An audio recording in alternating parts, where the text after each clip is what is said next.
السلام علیکم ورحمۃ اللہ وبرکاتہ۔ وعلیکم السلام ورحمۃ اللہ وبرکاتہ۔ الحمد للہ وکفی وحدہ والصلاة والسلام علی سید الرسل وخاتم الانبیاء وعلی آلہ واصحابہ الاتقیاء، اما بعد فاعوذ باللہ من الشیطان الرجیم، بسم اللہ الرحمن الرحیم، وما أرسلناك إلا رحمة للعالمين، قال الله تبارك وتعالى ولسوف يعطيك ربك فترضى ألم يجدك يتيما فآوى، قال النبي صلى الله عليه وسلم لا يؤمن أحدكم حتى أكون أحب إليه من والده وولده والناس أجمعين، صدق نبينا الكريم ونحن على ذلك لمن الشاهدين والشاكرين والحمد لله رب العالمين۔ شوق، محبت، ادب اور احترام سے بآواز بلند درود پاک پڑھنا۔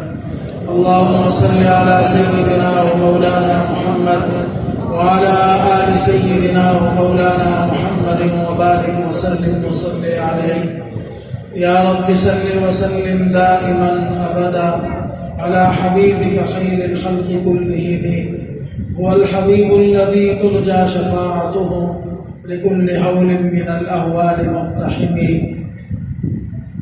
میرے انتہائی قابل قدر حضرات علماء کرام، مشائخ عظام، اللہ تبارک و تعالیٰ کے مبارک دین سے تعلق، عقیدت، محبت اور ایمان کا رشتہ رکھنے والے میرے مسلمان بھائیوں، دوستوں اور بزرگوں، ایک بات مجھے ذرا افسوس سے کہنی پڑ رہی ہے کہ حضرت مفتی صاحب دامت برکاتہم العالیہ کے زیر نگرانی، زیر سرپرستی مدرسہ حسینیہ دارالقرآن میں اس سال اتنے بچے اللہ کے قرآن کے حافظ بنے، اور ان تمام اکابر علماء جو اسٹیج کے اوپر جلوہ افروز ہیں، لوگ علماء کرام کو دیکھنے کے لیے، اللہ والوں کی زیارت کے لیے دور دراز علاقوں کا سفر کرتے ہیں، تکلیفیں برداشت کرتے ہیں، لیکن آپ کی محبت میں، ان بچوں کے ساتھ محبت میں، حضرت مفتی صاحب کی دعوت پر یہاں تشریف لائے، جن کا دیکھنا بھی اللہ کے یہاں بڑا اجر اور ثواب ہے۔ ان بچوں کے سروں پر جو آپ ہی کے بچے ہیں، اس قوم کے بچے ہیں، ہر طبقے کے بچے ہیں، ان کے سروں پر داستان فضیلت رکھی جا رہی تھی، اور ان کو جنہوں نے پچھلے سال تکمیل قرآن پاک مکمل کیا اور انہیں حسنات وفاق المدارس کی دی جا رہی تھی، میں سمجھ رہا تھا کہ آپ حضرات خوشی سے جھوم اٹھیں گے اور خود ہی ان کو مبارکباد پیش کریں گے، لیکن لگتا ہے آپ حضرات تھکے ہوئے ہیں اور تھکاوٹ کے آثار مجھے چہرے پر نمایاں ہیں۔ میں پنجاب کے ایک جلسے میں گیا تو میرے ساتھ ایک ساتھی عالم بیٹھے ہوئے تھے، تو وہاں جب انہوں نے سامعین کی حالت دیکھی، لیکن رات بہت طویل وقفہ گزر چکا تھا، کچھ لوگ پیچھے کرسیوں سے جانے لگے اور کچھ ماشاءاللہ پہنچے ہوئے تھے، آدھی رات کی خوابیں دیکھ رہے تھے۔ تو جس بزرگ کا انہوں نے اعلان کیا، انہوں نے آ کے سلام کیا، سلام کا جواب ہی کسی نے نہیں دیا، نہ کسی نے ماشاءاللہ، نہ کسی نے سبحان اللہ۔ انہوں نے نظر جب غور سے دوڑائی تو آدھی مجمع سویا ہوا ہے، تو ایک صاحب نے آنکھ اٹھا کے دیکھا، کہا حضرت جی آپ جو فرما رہے ہیں ہم سچ فرما رہے ہیں، ہمیں سونے دیں، ہم تھک چکے ہیں۔ آپ جو فرما رہے ہیں یقیناً جب آپ اسٹیج پہ آئے ہیں تو اللہ کا دین ہی بیان کر رہے ہوں گے، ہمیں آرام کرنے دیں، آپ لگے رہیں۔ افسوس، سب افسوس کہ آج فیس بک کا زمانہ ہے، یوٹیوب کا زمانہ ہے، ہماری ساری راتیں آتی ہے، نہ ہماری زبان تھکتی ہے، نہ ہمارے سر پہ درد ہوتا ہے، اور نہ ہمارے جسم میں کوئی تغیر پیدا ہوتا ہے. نیند جائے تو چلی جائے، پرواہ نہیں ہے، لیکن یوٹیوب کا پروگرام مجھ سے مس نہیں ہونا چاہیے. میں گزشتہ سال سکند کا دورہ کر کے لاہور واپس آ رہا تھا. تقریباً 10 گھنٹے کی گاڑی تھی. بس فیشن مول پہ بیٹھا، میرے ساتھ ایک ساتھی طالب علم بھی تھا. تو سامنے والے بالکل ساتھ والی سیٹ پہ ایک نوجوان بیٹھا، بالکل نوجوان، اسکول کا اسٹوڈنٹ ہوگا یا کہیں ابتدائی ملازمت کے لیے انٹرویو دینے کے لیے، جو اس کی شکل اور شباہت تھی. تو اس نے اپنا پلگ نکالا اور گاڑی کے پیچھے اس کے سوئچ میں دے دیا اور اس کے موبائل کے ساتھ لگا دیا تاکہ بیٹری ڈاؤن نہ ہو. اور اس کیا کہتے ہیں اس کو کان میں ڈالنے والے کو، ہیڈ فون. ہیڈ فون نکالا، اس کو کان میں لگایا. لاہور تک 9 گھنٹے نہ اس کی آنکھ میں نیند کا غلبہ ہوا، نہ اس کا ذہن تھکا، نہ اس کے دماغ پہ کوئی اثر انداز ہوا، اور نہ اس کو وہ اپنا اس میں لگا ہوا ہے. خدا جانے کیا دیکھ رہا ہے، کیا سن رہا ہے، وہ جانے، اس کا رب جانے.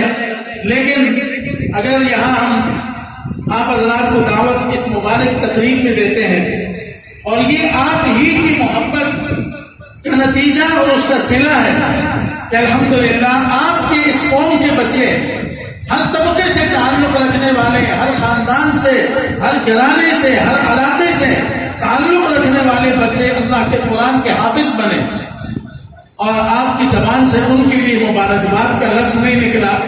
میں وہی سمجھا کہ شاید وہ مولوی صاحب کو سامعین میں سے ایک نے جاگ کے یہ کہا کہ جو آپ کہہ رہے ہیں حق سچ کہہ رہے ہیں. تو مبارکباد بھی دیا کرو، اور جو بات سمجھ میں آئے. میں رات پشاور میں تھا، حالانکہ وہاں سب پٹھانوں کا مجمع، میرے ساتھ مولانا سید یوسف صاحب، سید سلمان گیلانی صاحب وہ بھی تھے، لیکن پہچان کے پٹھان بھی اپنے سے مسئلہ. ہماری پنجاب میں مشہور ہے کہ پٹھان ماشاءاللہ دین کا اتنا جذبہ رکھتے ہیں اور اتنا شوق اور ذوق رکھتے ہیں کہ ان کو بات سمجھ میں آئے یا نہ آئے ماشاءاللہ ضرور کہتے ہیں. لیکن یہاں تو پٹھان بھی بالکل خاموش ہے، وہ بھی بیچارہ سویا ہوا ہے. ایسے نہیں، جاگ. 12 ربیع الاول کا تعلق اور اس مہینے کی نسبت اور تعلق ہمارے آقا حضور صلی اللہ علیہ وسلم کی ذات مبارک سے. جب آپ کا نام نامی اسم گرامی آئے تو کم سے کم صلی اللہ، ذرا زور سے کہو صلی اللہ، پیار سے کہہ دو صلی اللہ، شوق سے کہہ دو صلی اللہ، جذبے سے کہہ دو صلی اللہ، اتنی آواز سے کہہ دو کہ ہم چاریار کی دھرتی کل بروز قیامت آپ کی گواہی دے. یہاں کی چار دیواری اور فضا آپ کی گواہی دے دے. آج اللہ کی جتنی رحمتیں برس رہی ہیں اس سے کہیں زیادہ آپ کو نصیب ہو. آج آپ دلوں کے اندر جو غم لے کے آئے ہیں وہ غم دور ہو جائے. آج جو پریشانیوں کے اسباب لے کے آئے ہیں وہ ختم ہو جائے.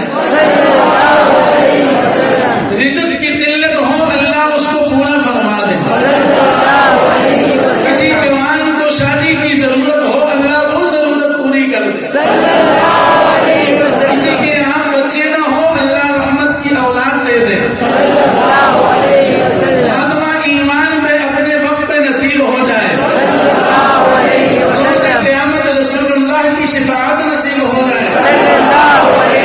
روز کوثر پر جام کوثر آپ ہی کے ہاتھ سے نصیب ہو جائے. اب میں سمجھا کہ آپ جاگ گئے.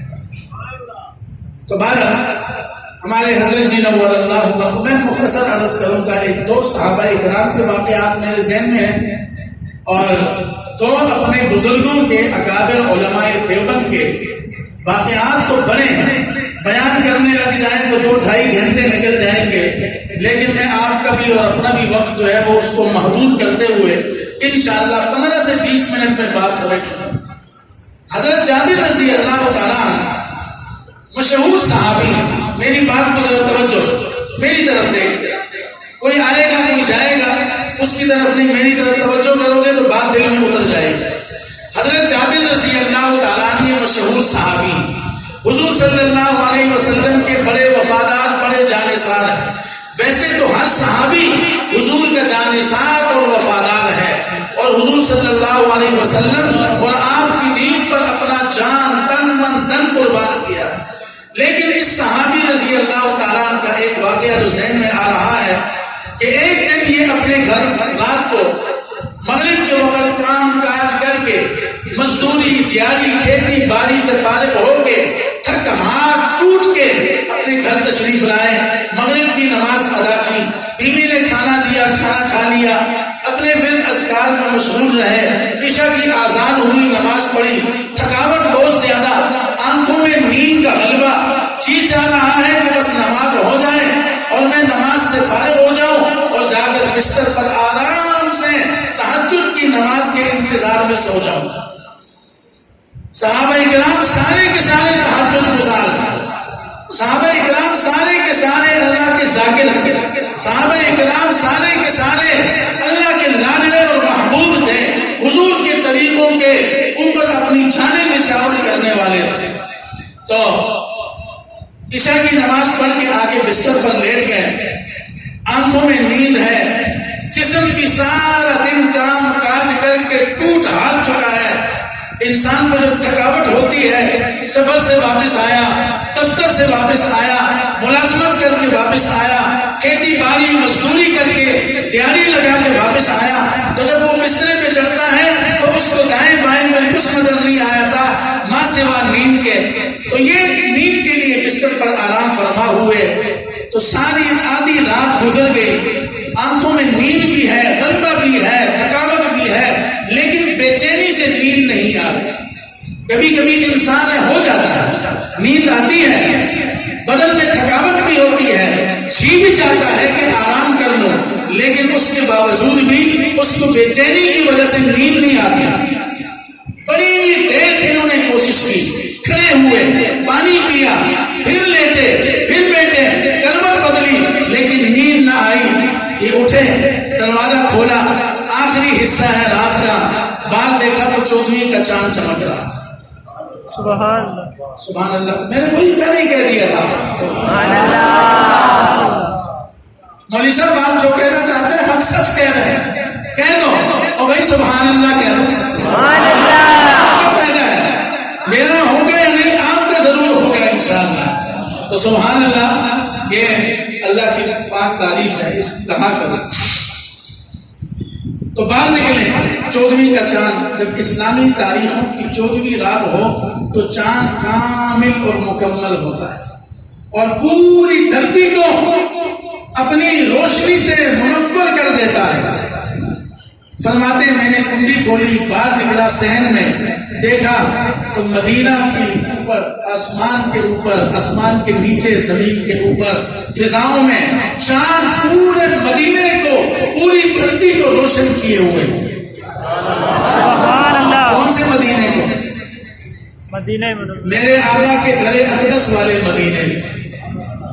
حضرت شیخ الحدیث مولانا زکریا رحمۃ اللہ علیہ فرماتے ہیں کہ مدینے کی تقدس اور عظمت کے لیے اتنا ہی کافی ہے، فضائل اور مناقب تو بہت زیادہ ہیں، قرآن کی روح سے، احادیث کے روح سے، فضائل کے روح سے، عشق و محبت کی اور اداؤں کے روح سے اس کے تو بڑے فضائل ہیں، لیکن اس کے لیے ایک ہی فضیلت سب فضیلتوں پہ سبقت لے جاتی ہے جب میرے آقا کے لیے میرے رب نے انتخاب کیا،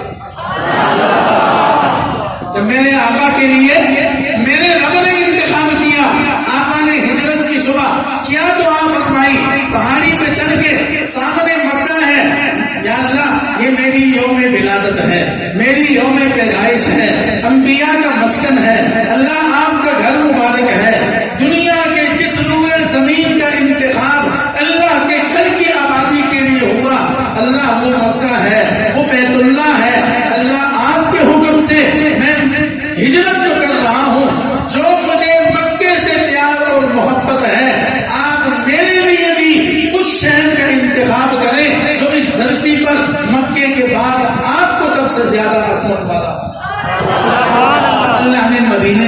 انتخاب کیا مدینے کی عظمت اور شرافت کے لیے اتنا ہی کافی. تو فرماتے میں باہر نکلا تو 14ویں کا چاند چمک رہا ہے. چاروں طرف اس زمانے میں بھی لائٹیں نہیں, جنریٹر نہیں, سولر نہیں, باقا نہیں, کوئی چیز نہیں. فرمانے لگے کوئی ٹارچ بھی ہاتھ میں نہیں, کوئی دیا بھی ہاتھ میں نہیں, لیکن 14ویں کا چاند چمک رہا ہے اور اسی کی روشنی کی آڑ میں وضو کرنے کے لیے بیٹھا, پانی لیا اور وضو کیا کہ چلو نیند تو نہیں آ رہی. اور آخری حصہ ہے مدینے کی گلیوں سے چاند کی روشنی کے سائے میں ہوتے ہوتے میں مسجد نبوی پہنچ جاؤں گا, وہاں جا کے تہجد کی نماز اور دعاؤں اور عبادات میں مشغول ہو جاؤں. فرماتے ہیں میں مسجد نبوی قربان جاؤں. حضرت جابر تیرے اوپر بھی ہے کہ تو گزرا ہے تو مدینے کی گلی سے گزرا ہے, انتخاب مسجد کیا ہے تو مدینے کی گلی سے کیا ہے. فرماتے ہیں میں مسجد نبوی پہنچا, پچھلے راستے سے داخل ہوا, دیکھتا ہوں کہ کھجور کی ٹہنی جس پر میرے آقا حضور صلی اللہ علیہ وسلم ہمیشہ خطبہ ارشاد فرمایا کرتے تھے. عاشقوں سوچنے کی بات ہے اور غور اور فکر کرنے کی بات ہے. میں بھی آج عشق کا دعویٰ کر رہا ہوں, آپ بھی عشق کا دعویٰ کر رہے ہیں, آج پوری دھرتی عشق کا دعویٰ کر رہی ہے. میرے عشق سے, آپ کے عشق سے, دھرتی کے عشق سے اس کھجور کی ٹہنی کا عشق ہم سے بازی لے گیا. یہ وہ کھجور کا درخت ہے. آج بھی جب آپ کو اللہ تعالیٰ مدینہ منورہ حاضری نصیب فرما دیں, آمین کہہ دو. پیسے نہیں جائیں گے, فور شیڈول میں نام نہیں آئے گا, بکرا بنے گا تو قربانی کا مولوی بنے گا, آپ کو کوئی کچھ نہیں کہے گا. آمین کہہ دو, کوئی پتہ نہیں کون سی آمین قبول ہو جائے. تو جب آپ ریاض الجنہ میں داخل ہوں, منبر شریف کے پاس بائیں ہاتھ پر جانب قبلہ پہلا پلر, اس کا نام اوپر جب آپ پڑھیں گے اس پہ لکھا ہوگا اسوانۃ الحنان. یہ وہی کھجور کے درخت کی جگہ پہ یہ پلر لگا ہوا ہے. حضور صلی اللہ علیہ وسلم کے لیے ایک صحابیہ خاتون نے منبر بنایا, اللہ نے اس کو پیسے دیے. آج میرے اور آپ کے پیسے ناجائز جگہوں پر لگتے ہیں, میرے اور آپ کے پیسے کلبوں پر لگتے ہیں, میرے اور آپ کے پیسے شادی بیاہ کی فضولیات لفظیات میں لگتے ہیں, میرے اور آپ کا کمایا ہوا خون پسینے کا مال آج سیاسی جلسوں میں نہ جانے کہاں کہاں جا کے برباد ہوتا ہے. خوش قسمت انسان وہ ہے جس کا پیسہ اللہ کے گھر کی تعمیر پہ لگ جائے, مسجد اور مدرسے کی تعمیر پہ لگ جائے, ان معصوم اللہ کے قرآن پڑھنے والے بچوں پر ان کا پیسہ لگ جائے. آج اتنی بڑی کھیپ تیار ہوئی, یہ جہاں بھی جائیں گے انشاءاللہ یہ قاری بن کے, عالم بن کے, مفتی بن کے, میں اور آپ شاید قبروں میں ہوں, اللہ سب کو زندگی دے کے ان کی بہاریں دکھائے, لیکن اگر ہم قبروں میں بھی ہوں گے اللہ ان کی برکت سے ہمیں ان کا اجر اور ثواب عطا فرماتے رہیں. تو صحابیہ کو اللہ نے پیسے دیے, مال دیا, اس نے دیکھا میرے آقا حضور کو بڑی تکلیف میں, کھجور کا بڑا سخت درخت ہوتا ہے اور اسی سے ٹیک لگا کے اسی کے ساتھ کھڑے ہو کے آپ خطبہ ارشاد فرماتے ہیں. آپ کے نرم ہتھیلیوں پر, آپ کی کمر پر اس کے نشان پڑ جاتے ہیں. اس صحابیہ سے برداشت نہیں ہوا. آج ہم عشق منا رہے ہیں, عشق اپنا نہیں رہے. عشق منانا اور چیز ہے, عشق اپنانا اور چیز ہے. صحابہ نے صفت یہ تھی کہ انہوں نے عشق منایا نہیں, انہوں نے عشق اپنایا. میرے اکابر نے جو صحابہ کے نمونے ہیں, صحابہ کے طریقوں کے نمونے ہیں, حضور کے غلام ہیں اور سنتوں کے پابند لوگ ہیں, انہوں نے عشق منایا نہیں, عشق انہوں نے اپنایا ہے. ان کا چہرہ بتاتا ہے کہ یہ محمدی ہے, ان کا لباس بتاتا ہے یہ محمدی ہے, ان کا کردار بتاتا ہے یہ محمدی ہے, ان کا زندگی کا ہر عمل صبح اور شام ہو وہ سب کچھ بتاتا ہے یہ محمدی غلام. ہر چیز سے اداؤں سے پتہ چل جاتا ہے. تو اس صحابیہ نے منبر بنا کر حضور کی تکلیف برداشت نہ ہوا، ممبر بنا کے لا کے وہیں اس کے ساتھ رکھ دیا۔ حضور صلی اللہ علیہ وسلم تشریف لائے، صحابہ اکرام کا مجمع ہے، آپ نے آج ممبر کی طرف دیکھ کر مسکرائے، آپ کے چہرے مبارک پر، آپ کی پیشانی مبارک پر مسکراہٹ اور خوشی کے آثار نمودار ہوئے۔ آپ نے اس کی طرف دیکھا، لیکن آج آپ کی نگاہ مبارک اس درخت کی طرف نہیں پڑی جس پر آپ ٹیک لگاتے تھے، اس ممبر پر پڑی کیونکہ نئی چیز ہے، آپ دیکھنا چاہتے تھے۔ آپ نے صرف اس پر ہاتھ مبارک اور پاؤں مبارک رکھا تو ساتھ والا جس پر ٹیک لگا کر خطبہ دیتے تھے، جس پر ٹیک لگا کر آرام فرماتے تھے، تکیہ لگاتے تھے، صحابہ اکرام فرماتے ہیں وہ درخت اتنا سالوں قطار رویا کہ ہمیں اگر حضور ممبر سے نیچے تشریف نہ لاتے، اس پر رحمت کا ہاتھ نہ رکھتے، اس پر اپنی رحمت للعالمین کی چادر نہ رکھتے تو قریب تھا کہ وہ رو کر پھٹ جاتا، لیکن آپ نے اس کے اوپر ہاتھ رکھا۔ وما ارسلناک الا رحمت للعالمین، آپ زمانے کے لیے رحمت نہیں بنا کے بھیجے گئے، زمانوں کے لیے، آپ علاقے کے لیے نہیں، علاقوں کے لیے۔